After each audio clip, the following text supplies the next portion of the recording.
Samahan niyo ako magluto ng seafoods for today's video. Oh my gosh! O, di ba mapapa-oh my gosh ka na lang talaga? At dahil dito ko nga pinatulog ang aking best friend, shoutout sa iyo, Criselda Lucero, ipagluluto ko siya ngayon for today's video. Syempre guys, sasarapan natin dahil minsan nga lang din siya matulog dito at gusto ko naman special naman ang kanyang kakainin. Special kasi ako yung nagluto dahil talaga minsan mo lang ako mapapaluto dito sa loob ng bahay namin. Anyway guys, yan, papakita ko lang sa inyo. Bumili nga si Chano kanina sa bayan ng seafoods.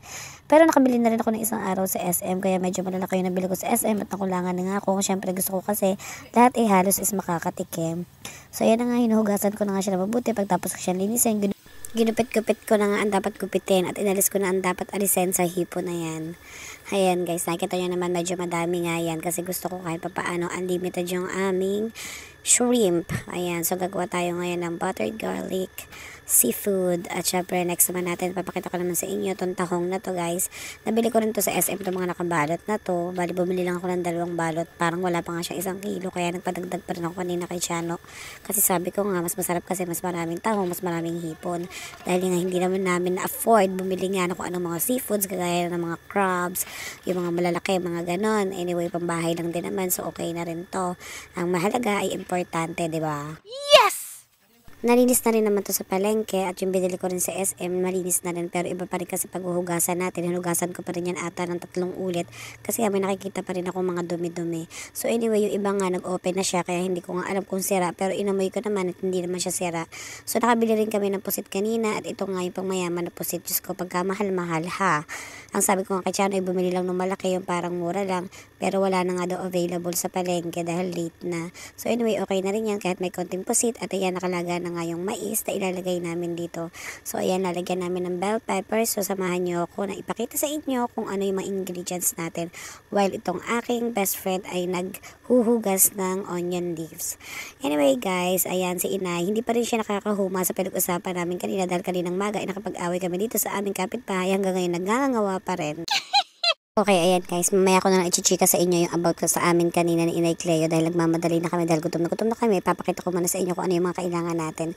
So, meron tayong dahon ng sibuyas, meron tayong celery, butter, meron din tayong bell pepper, at syempre sasamahan natin ng konting sipa. Yan, konting sili, maraming bawang, at ayan, onions guys, yung ating pusit, carrots, nilalagyan ko rin kasi talaga yan ng gulay, pati potato, lalagyan yan ng ating tahong at hipon. Iba rin kasi guys pag meron din gulay yung seafoods kasi masarap din siya. So una natin gagawin is ilalagay muna natin ang ating butter na sanda makmak. At ayan nga pinaglagay ko sa Inay ng olive oil. Sabi ko lagyan niya ng olive oil para hindi masyadong masunog yung butter. Tawan-tawa nga ako dito kay Inay kasi kung hindi ko pa siya pinipigilan ay talagang lagay pa rin siya ng lagay ng olive oil. Masyado siya nag-enjoy. Habang nakalagay nga guys ang butter, habang tinutunaw natin, samahan nyo ako na magsimula na magluto dahil baka masisante na ako sa trabaho ko dito dahil napakabagal ko. At ayan guys, tinitingnan ko namumula-mula na, akala ko nga mauubos na siya. At ayan, nalagay ko rin isang damakmak na bawang. Ang sarap kasi guys pag maraming bawang, 'di ba? Kayo din ba, ganoon din ba kayo magluto? Minsan nga i-share nyo rin sa akin or mag-comment kayo kung paano kayo magluto para naman minsan, 'di ba, ma-improvement lang yung aking cooking skills. Ayun. Diyos ko guys, dati talaga napakasipag kong magluto. Pero nga nung, alam mo, nung dumating na si Inay at dumating na si Chano, ay hindi na nga po ako masyado nakakapagluto. At ayan, nakita nyo naman guys kung ano-ano yung mga sunod-sunod na nilalagay ko.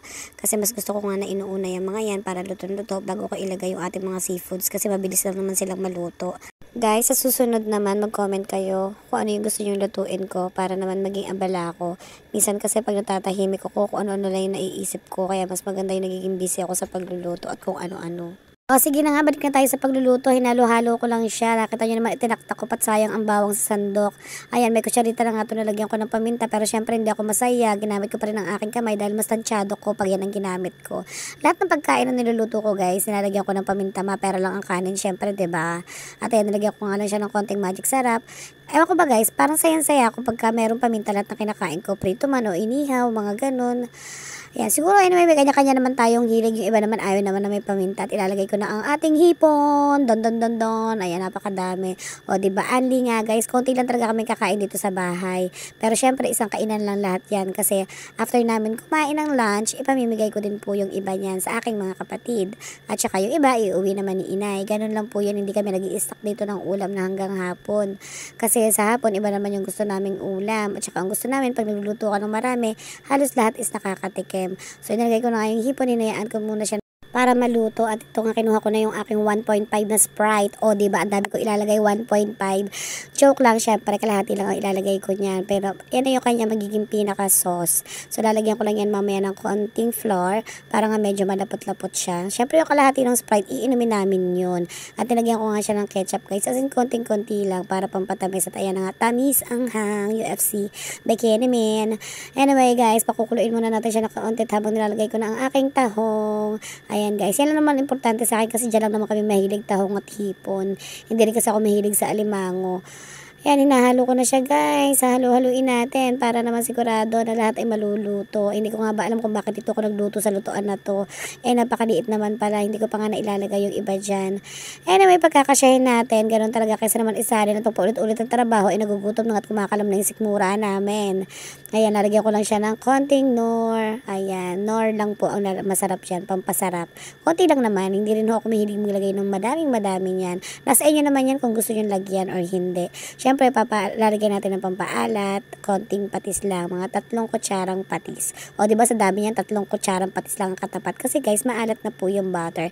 At hindi pa rin ako nasayahan, nilagyan ko pa rin ng paminta para na masigurado talaga na sumisipa ang anghang.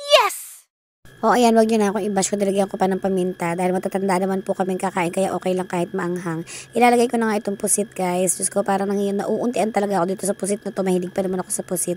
For sure, matatakluban lang yan. But don't worry, next time, kompleto sa ricados na ako magluto. O, diba? Pero syempre, dapat may dahilan lang. Kung may bisita ako, ganun, or may kakain ditong iba, tsaka lang ako magluluto ng madami, diba? Pero kung kami lang naman talaga, simple lang talaga kami magluto dito.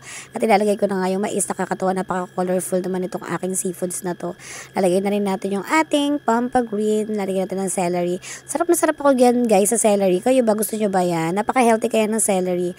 At lalagyan na rin natin ng onion leaves. After nga ni nanay ko na mag-tutor kay Sam, hindi ko muna siya pinauwi kasi sabi ko nga sa kanya, pagluluto ko sila na masarap. At ayan, nilagyan ko na rin siya ng tomato sauce. Siyempre guys, forward na lang natin, diba? At ayan, nilagyan ko lang siya ng konting oyster sauce. As in, konti lang talaga ako maglagay, guys. Isang sachet lang ata yung nilagay ko niyan. Kasi hindi talaga ako mahilig sa oyster sauce. Ayoko rin po na masyadong maraming kung ano nilalagay. So, ayan na po yung final look ng ating seafoods. Anyway, kakain na kami at nakita nyo naman si Inay Cleo, si Dang, si Nene, si Tatay, si Chano at si Nanay. Kami lang po ang kakain. Kaya simulan na natin kumain. Sabay-sabay tayo habang nanonood kayo. Huwag nyo kalimutan mag-follow sa aking page.